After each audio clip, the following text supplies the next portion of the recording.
Magali Tournier, donc je suis directrice générale de Sival. On traite à peu près un quart de l'assainissement francilien, donc l'Est parisien. Tous les 150 litres d'eau que vous rejetez dans votre habitation tous les jours, elles arrivent à un moment donné, après quelques kilomètres de cheminement en réseau, sur notre usine. Et ici, on collecte à peu près l'équivalent d'une population de 2 500 000 habitants, donc ce qui nous fait 800 000 m3 jour traités sur le site.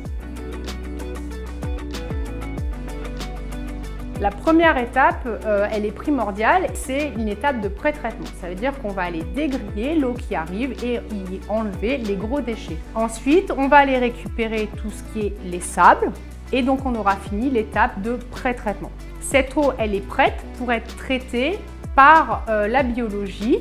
Donc une première étape qui est ce qu'on appelle une décantation primaire, mais notre cœur de système, c'est nos bassins biologiques où on va y mélanger l'eau polluée, les bactéries, on vient aérer tout ça et c'est les bactéries qui travaillent pour nous au quotidien. Une fois qu'on aura travaillé sur le cœur du système, le bassin biologique, les bactéries ont grossi de cette pollution et ces bouts, on va devoir les séparer de l'eau propre avant de les rejeter en Seine dans ce qu'on appelle des clarificateurs.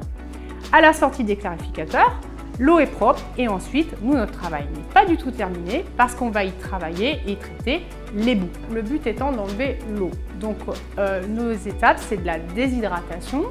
C'est également du séchage. Donc, imaginez qu'on vient mettre des bouts dans un gros tambour avec de l'air chaud et qu'on sèche nos bouts. Et une dernière étape, incinération, on brûle nos bouts.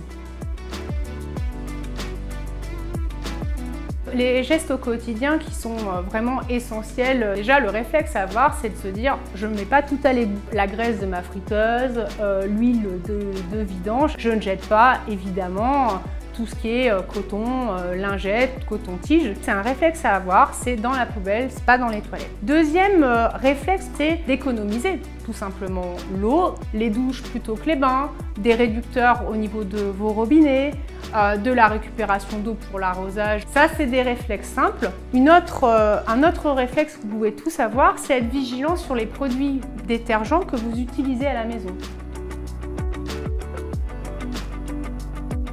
Un des enjeux futurs, je pense, sur nos stations d'épuration, conscient de l'épuisement de cette ressource, c'est de faire aussi de nos stations d'épuration des usines qui réutiliseront l'eau de sortie qui ne ira plus directement en Seine, mais qui sera réutilisée sur des usages, tout comme l'arrosage d'espaces verts, pour économiser l'eau et rationaliser l'eau au maximum.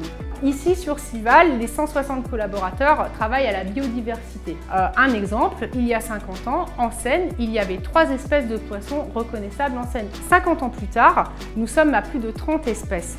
Donc on travaille vraiment sur l'amélioration de la qualité d'eau en Seine pour travailler sur moins de carbone, moins d'azote, moins de phosphore en Seine et donc plus de biodiversité sur le milieu naturel.